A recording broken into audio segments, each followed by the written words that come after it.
It's Christmas Day, and like many of you, I've got a Henry under my tree. What do you mean you can't see it? He's under there, look! Hang on, maybe this will help. People with issues with flashing lights, please be careful throughout this video. Ready? Oh yes, our little Henry Christmas project has been completed and now matches the Christmas tree fantastically. So, let me go back in time a bit and show you how we did this.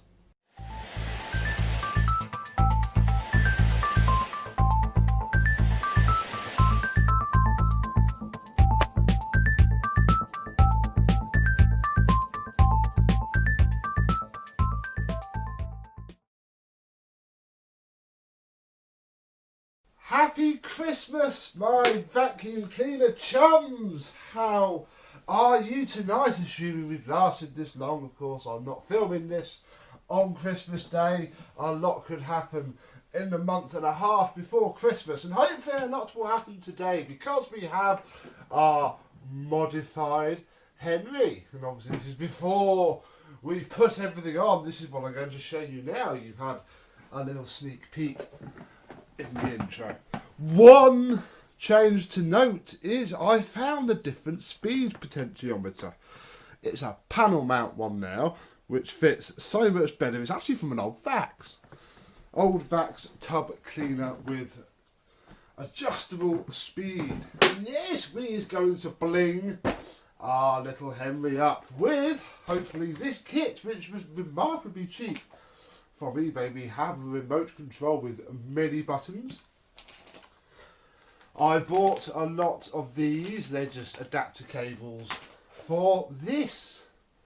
The RGB LED strips. Oh, very fancy. I might have to turn off the light that sits behind my camera in a second.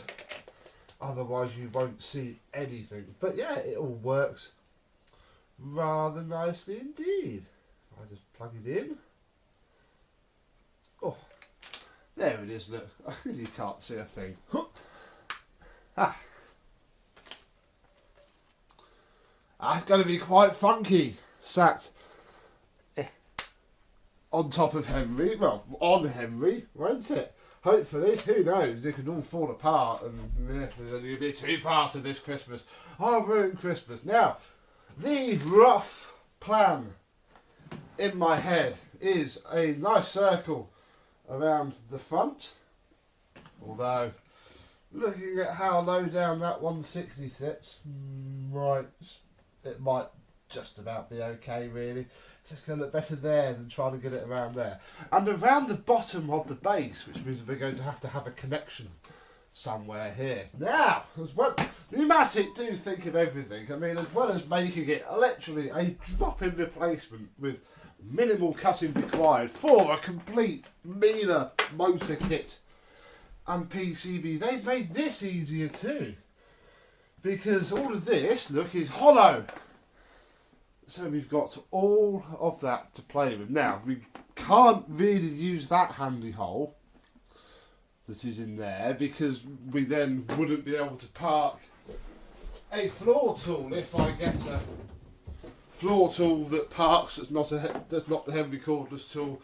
We cannot use it, so we're going to have to drill another hole somewhere, wherever it makes more sense to this, and then yeah, we can bring it in and come around here. So it's sort of really, I don't quite know where to start. I think I'm going to start with this, purely because we can at least stick it down. We can just leave the end there until we work out the top. But I need to know how bendy it is, how easy it is to cut. I've never worked with this stuff before. This came to me the other week when I got this Henry. I thought, oh, fucking make it Christmassy.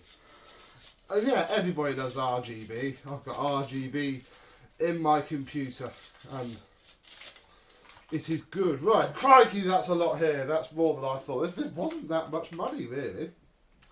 It's very good. Now, we don't really need Actually, we could, couldn't we? We could keep that connector. Yeah, it's literally just going to try and... Obviously, it's got to bend around things.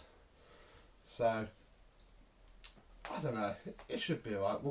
I'll cut it down and then we'll go from there.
And with my poor camera not liking this at all. Oh, look at that! Wow, that is certainly an effect. I don't quite know what effect I was after. Can we stop it from flashing?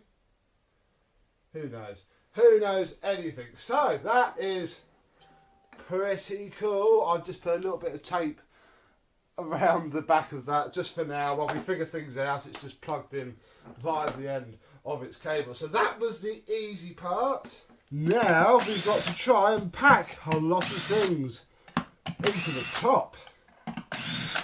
Oh yes.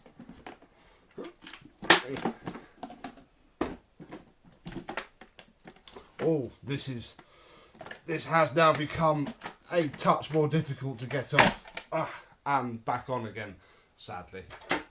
Take the cable rewind out the way because we're not going to need that. We're going to have to pop that down.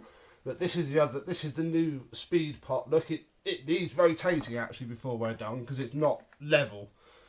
We'll do all that. Oh, it's running quite warm. Bless it. Bless it, bless it, bless it. We've actually got to go even deeper now because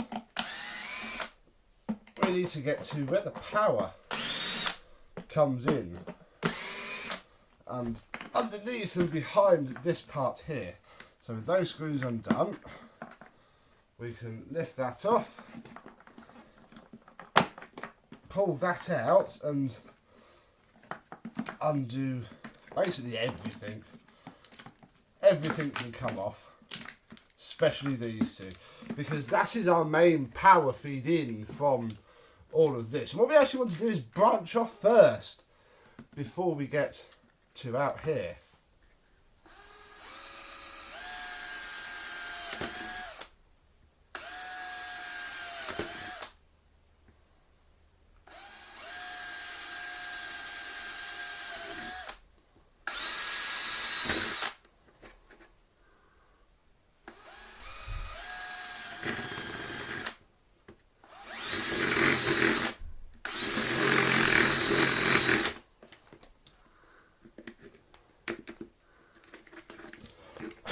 What was all that drilling for? Well, one of the things which we need to do, or I want to do, is split the power circuits. Obviously, when they come in from here, I wanted to go straight down almost and then split out. One to the motor only, and then one to this little switch, which we have just fitted to there. So when the hat goes on, it will sit underneath where the cable comes out. This switch will control the power takeoff socket and all of our LEDs, which is marvellous. Now, in terms of powering this stuff, well, we have basically the best option in the world if I can find my little screwdriver. This is the driver for the LEDs, and literally this is all we need. This is it.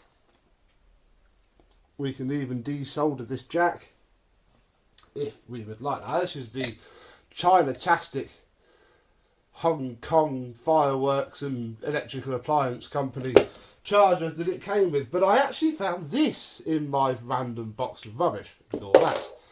And it is a 240 volt to 12 volt AC/DC adapter.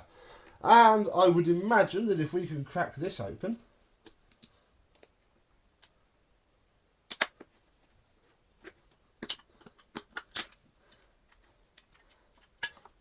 we find that it too is nothing more than a board with a 240 volt input and, look at that, a 12 volt output. So I basically proposed that we solder this directly to this and hide it somewhere.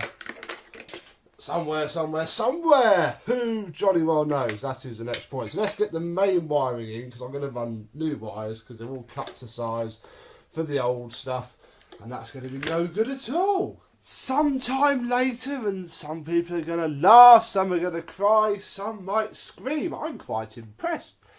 These two wires here that come from the back are straight from the cord rail, and they are bound up in here. One of those wires goes straight into the motor, so a straight through circuit into the motor. The other ones actually go into this switch to there, and then out from the other side of this new switch comes, well, two wires. These ones here are going to go to all of the LEDs. And the other one goes straight back to the power takeoff socket. So the power takeoff socket, and however we turn the lights on, are on a little separate switch. So we don't have to have them running all the time, piggybacked off of each other. So hopefully this little switch is going to have enough space to push back. I shall have to go in from behind and try and get it back, and then we can move on to what's going to come off of these two wires a bit longer later. And well, let's start on this side where our two wires come off at the side of this switch, which didn't sit level. It's very annoying. Hoping that doesn't look too terrible when we get back together. So we go to there, then we go to what remains of that power adapter, with its original cable going all the way around to the board from, this was the stuff that came with the light kit. God, look at all this hot glue. Yes, that's a little PCB from there. This is the infrared sensor. Don't know how this is working yet. And that is going to a splitter that I made that then runs off. One is to here and the other is to here, where hopefully once we drop this on, and then plug it in with the bottom, it's all going to look okay and work. So next thing I've got to do now is try and get this back on and get the cable in. And a month or two later I am back, and yes, it has come out really, really well. I have lights at the top and at the bottom. I mean, this is probably one of the times I want to turn off my very bright lights to show you the LEDs. Let me turn it off and tell you that this is the third iteration since that one video. Oh my goodness. I mean, it works well now, although as you might be able to tell on the camera, that's blue at the top, green at the bottom. Still not 100% perfect. These LED strips are so flipping finicky. In fact, under here somewhere is a slight break. It works now, but there is still something not quite right with them. That took out a couple of LED controllers. Then that power supply that we used went wrong and took out another one. So we have yet another power supply, yet another LED controller, and it works well enough. It just needs to be RGB. I just don't care. Now, it's been apart so much. It's difficult to take apart as well because of this knob. Obviously, the whole thing has to pivot. And there's now a power supply there All under here is full of cables which have to be tucked down so that the cord rewind still rewinds. It's a modification that I would certainly recommend doing to a bigger machine. There's also a cable here which has some slack, so I can take off the top to change the bag. There was a connector there, but my goodness, 4-pin RGB wiring is just horrible. That is such a thin, nasty cable. Yeah, I'm happy though that I've got a bit of black tape around the edge, so it's not quite so obvious. I did try to colour in some of the LEDs with a Sharpie, but didn't work terribly well. And yeah, it's all controlled via this switch here, which also controls the power head. They do work when running together. I have tried it. It's not something I'll be doing very often, I'll be honest. I think it's okay. The whole thing uses about 2300 watts of power with the power head, this on full, and the lights going. It should be fine. It's all mains rated cable. Nothing's getting hot. It hasn't exploded yet. And yeah, you can basically vacuum whilst having a disco.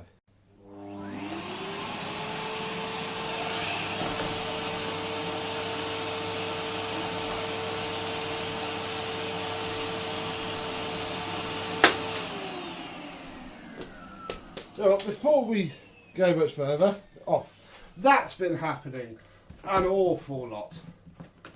This hose, this conical hose, I've heard a lot of people, I should probably glue it on, I've heard a lot of people moan over the years on the group about these. And yeah, it is, that looks awful, sorry, I'll just turn the lights on after setting it up for the dark. Take two, try again.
And there we are. It's really quite difficult to show on camera just how cool it is. I mean, there we go. Look, that's too far. This is the problem as well. These Chinese, I'm pressing the up button, and it doesn't. Look. I think it's broken again.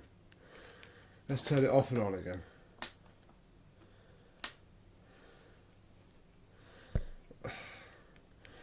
There we go, folks.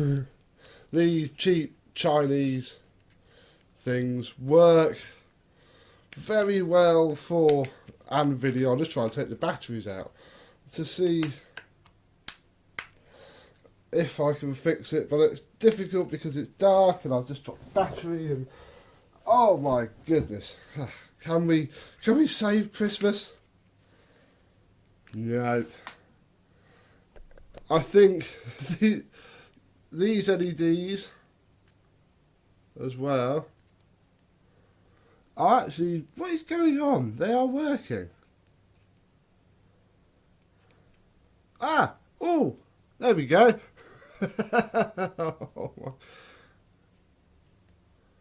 Right, there we go. I just turned the brightness right down. Oh my goodness. What is good though is that with this button here, they go the Henry blue, which, like I say, I'm sat here fiddling with my camera, trying my best to.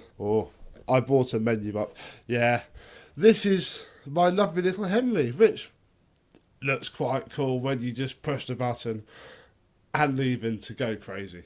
But we have a little bit more for today. Since it's Christmas, I do actually have some presents. Yeah, some bits came from my wish list the other day from Mark. Thank you very much, Mark. We have a Dyson DC33 post motor filter. Put that under the tree. I haven't wrapped these up. I'm not going into that much detail. No, these are just, they just happened to come the other day, and I thought, oh, got this video to film. It's going out on Christmas Day. A lovely brand new DC33 hose. These will be very good because I have two DC33s in the shed, both of which have a broken chassis, annoyingly, so I'm going to get hold of a decent chassis and we'll look at putting, well, a decent one and the not so decent one together using some nice new parts. So thank you very much, Mark. And yeah, Henry sits here glowing under the Christmas tree. I'm going to thank you at Christmas for watching me this year. Thank you if you're new, thank you if you've been with me throughout, and thank you if you've just accidentally turned this on because for some reason the YouTube algorithm told you that it was something you wanted to watch. Maybe it was, maybe it wasn't, who knows. The fun of YouTube. Yeah, so happy Christmas really. I'm going to go and do Christmassy things now, and so see you in the next video. HVR160 here, you will see him again, I am sure. But yeah, my Christmas creation.